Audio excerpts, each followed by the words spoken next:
To the last session of the Dev Summit, Webit. Now it's time to present Ricardo Mendes, who is an interesting developer who drives a project related to data, to user interaction. He's a big fan of open source software, a big fan of functional programming and functional technologies to work with data. So he will share his experience now. Welcome, Ricardo. Thank you.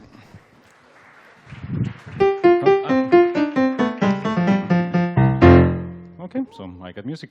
Hi, everyone. Thanks for being here. And if you're watching on the stream, well, you're probably my wife, so hi, honey. So as I said, my name is Ricardo Mendes. I run Numergent. I'm a software engineer by training. And what I do is that I basically work with data-oriented projects at media agencies, healthcare companies, financial institutions, even banks.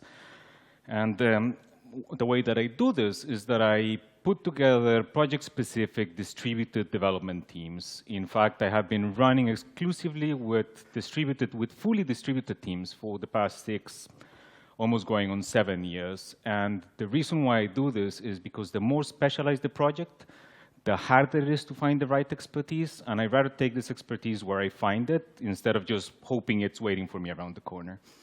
Now, what do I mean by a distributed team? I've done partially distributed teams before in the past where you have a couple offices collaborating, but in a not exactly strange case for an interactive installation, we were developing a large sensor-controlled interactive installation. My client and some of the designers and the QA people were in New York. They had some creative people in Amsterdam in the Netherlands. I had development in Hamburg, Germany. I had development in Cluj-Napoca, Romania. The client had some 3D modeling and animation people, I'm not sure where, I think in New York. I didn't have to interact a lot with them directly. And I was running everything from Bucharest, Romania. At the same time, through this process, we were producing specifications for the installations and physical locations that are being built by 2 separate teams. One of them was building a mock store and installation in New Jersey, and the other one was putting the final physical installation in Minnesota. And I mean actually locating sensors in specific positions, drilling holes in the wall, putting computers where they have to put them. So these are things that once you send the details out, it's relatively hard to be able to go back and change your mind, which brings us to the first point with dealing with distributed teams, which is that coordination has a cost.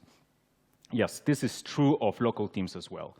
But when you have teams that are working across 6 different time zones and potentially answering to different people who have different priorities, you're going to very quickly find out that you have a matrix organization that doesn't involve even a single company. So the coordination cost will go significantly up. This means that if you happen to have any sort of question about project or about what to do next, the question that you get, the answer that you get from the question may not arrive even in the same day. So reducing the kinds of questions developers need to ask is of paramount importance. So something that I found is that developer autonomy is fundamental.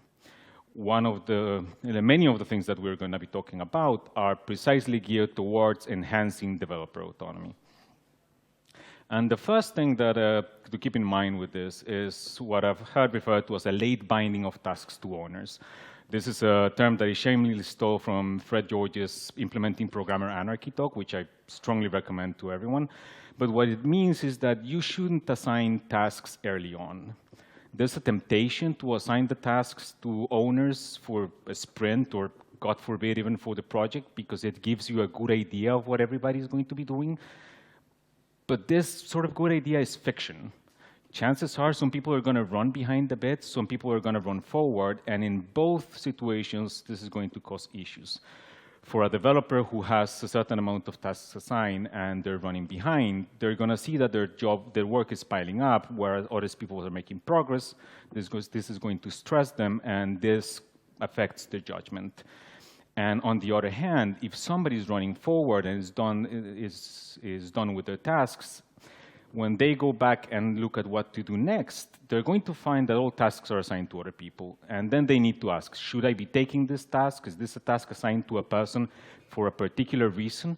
And we should never force people to ask for permission to work more. If somebody wants to take a task, they should be able to just go in and grab it. You should have people continually asking themselves, what's next? On this approach, the approach that I follow is relatively similar to Kanban. Just have people taking tasks as they go, as they match their expertise and their time availability for the sprint. There is only one exception for this, which is that you should assign early on very specialized tasks with very specific deadlines. When you have a task that you think one specific member of your team would be the best person to do it, or a task that should be done by a certain date, by all means, assign that early. And the fact that you're actually doing this sends them a signal that it's important. The next thing to enhance developer autonomy and to reduce the types of questions that people need to ask is to keep in mind that conventions are important. Remember that we don't want to have people having to ask questions. And one of the areas where I found that this is fundamental is coming up with a good convention for issues and tasks, particularly in severities. You need to come up with a very clear nomenclature from the start, because if somebody has to deal with misassigned or misinterpreted priorities, this will slow you down. The definition that I had was very straightforward, and I think it was very easy for everybody in the project to understand, which is, if we have to stop working on the code this week and it has to go live and we never or nobody ever touches it again, how big of an issue would this be? You'll find that when people ask themselves these questions, they very quickly notice the difference between something that is a really nice enhancement that they think would be a serious improvement to the sprint and something that's actually a critical, must not miss feature. Most of these are self-explanatory, so I'm just not going to go into the slide too much. But the only one that was different to this is what we classified as a blocker. I had 3 rules for blockers, which is that by definition, a blocker is not just the most severe priority, the highest severity you can have, but it has to be fully stopping at least one person from working. The second one was that blockers can only be bugs. And the third is that the only person who gets to assign an issue as a blocker is the person being blocked. Why? Because as things move forward, as the project progresses and you start nearing your go-live date, you're going to find that somebody realizes developers are sorting tasks by severity and priority, and when they want something that they really think should go into this iteration or into this release, they assign it as a P1 blocker. And you can't allow P1 blockers become a prioritization hack. Because when this happens, your developers are going to start verifying if this thing is actually a blocker, or if it's just a critical issue, or if it's just a really urgent enhancement. And at that point, we're going to go back to the scenario where when your team is slowing down and losing speed. You have to drill down on everyone on the team that there's a difference between urgent and important, and that blockers are basically for the very rare case that is both. Emphasis on very rare. The next thing is that when you're dealing with a distributed team, it's of particular importance to write everything down. And I know Agile tends to frown on a focus on documentation, but I know writing things down takes time as well. But here's the thing, you should be doing this anyway. If you have a question and everybody's working out of the same office and you just go into Joe Bob's office to ask him a question and he answers it, well, Joe Bob knows the answer and now you know the answer, but nobody else in the team does. And if you record every answer, then you ensure that everybody in the team who might wonder the same thing is going to know as well. You shouldn't abide an oral history, Chinese whispers approach to project management. It doesn't matter if you're running the project. It doesn't matter if you're one of the stakeholders. It doesn't matter if you're just a team member. Just make sure that everyone is writing everything down. I don't really care how specific the question is. If it's worth answering, it's worth writing the answer down. If something is very specific, the answer should go on the issue or task report. If it's a general question about the project, then it should go on the wiki.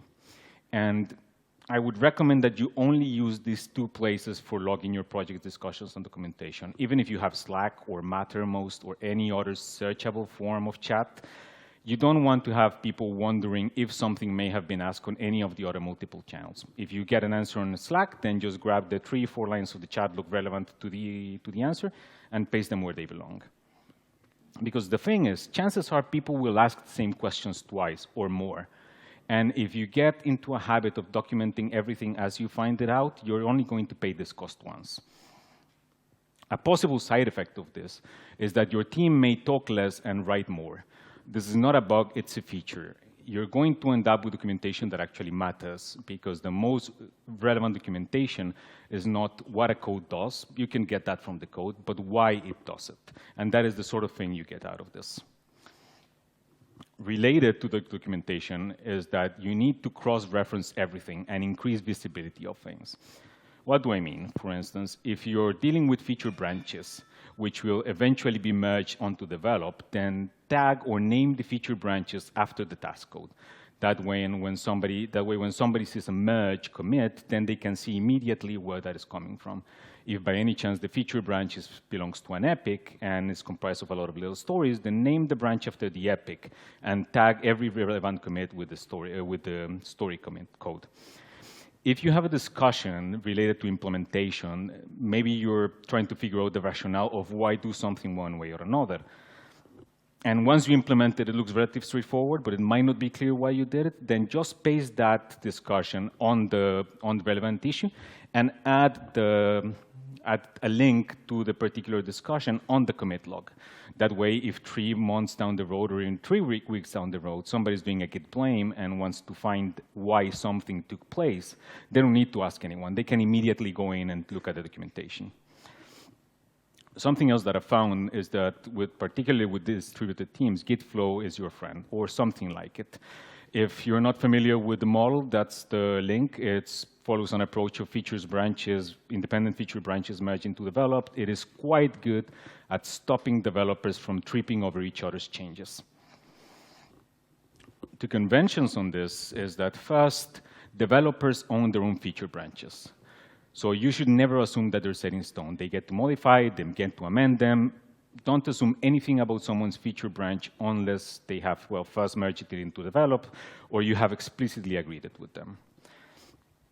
Next is that you should do small independent commits. Maybe the feature that you're working on is only for 3 days, and you don't want to have a string of 4 or 5 commits merging for a single feature. But if you do small independent commits and continually push them to a remote, somebody who's waiting on something that's related to what you're working on might be able to cherry pick just one of these commits, as opposed to annoy you so that you finally merged your branch so that they can take advantage of it. I strongly recommend that you have people push their branches even when they're not done. This is not me advocating using Git or Mercurial as a centralized control system, but think of it more as a backup.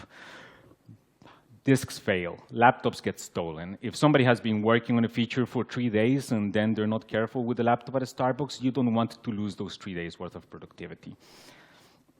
Make small intermediate commits, even if you're going to amend them later, for precisely the same reason. Remember that since you own your feature branch, you get to amend things if you want. Now, this might not necessarily be a popular point with those people who are fans of Scrum, but you shouldn't really try and force constructs that are meant for a team that's all in place to a distributed team. In particular, the concept of the stand-up meetings. I can tell you that when you have people working across 5 or 6 different time zones, daily all-hands meetings to catch up, however short, are going to be an issue.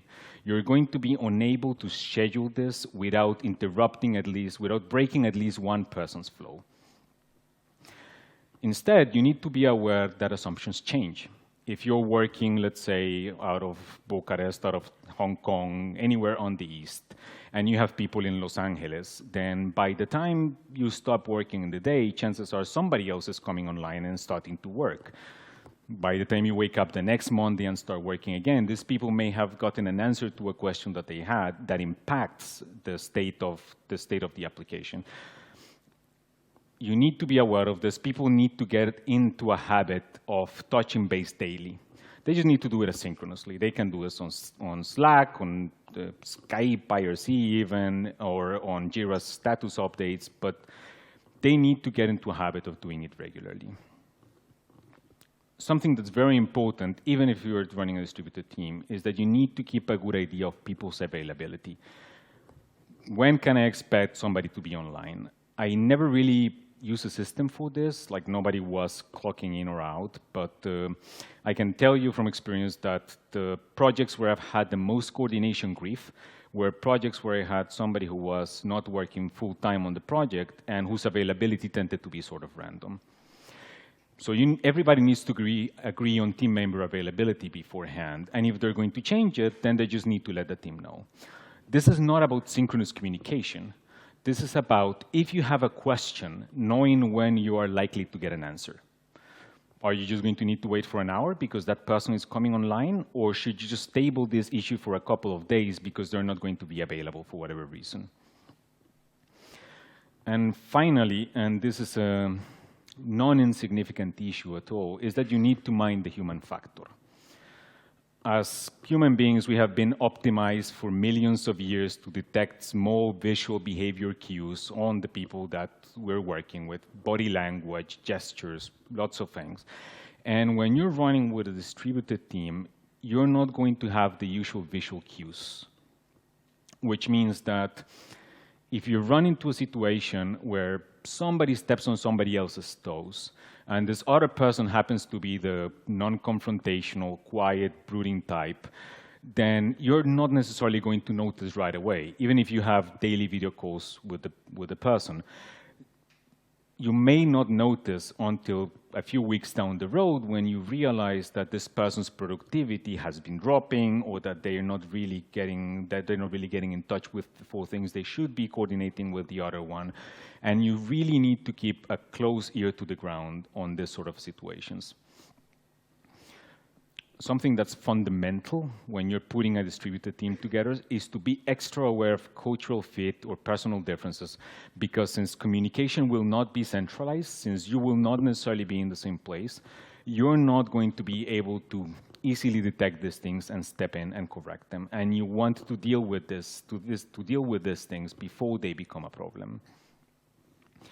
Finally, of course, there are exceptions. When we're dealing with something that's completely digital, you might be able to do everything remotely, but if you're dealing with something that has a certain physical coordination factor, like has happened with us when we're dealing with analytics that come from sensors, you may need to have a few people meet for a short period of time. And so you need to identify these things early on so you can plan ahead and budget for them and see where exactly they fit on your schedule.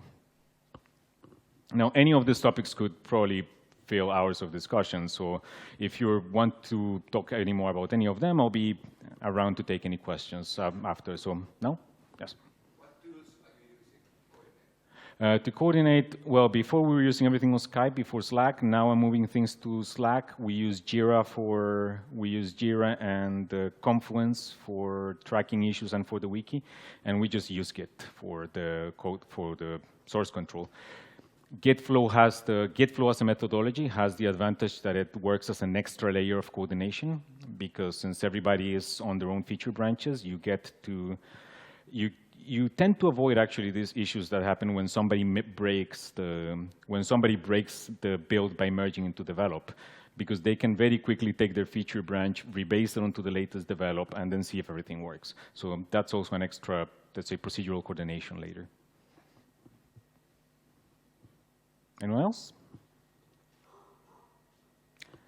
Okay, so I guess that is it. Oh, Martin, yes? How about close meetings? So you have close meetings with the whole team to do coordinations, or do you have developers meetings once upon a time to get a face-to-face time? Because that's critical, at least in my experience. Yes, on long-running projects, I imagine that is the case. The projects that I have been running are usually shorter, and the team is very much specifically for that thing. So in projects that are 4 to 6 months, I've even had people that never met or I've never even saw the client's face. So we just do everything online. We sometimes have chats the voice chats or video chats on Skype, but on the past 3-4 years, I only required physical meetings for a project once. So this thing is blinking. Anyone else? Okay, thank you. And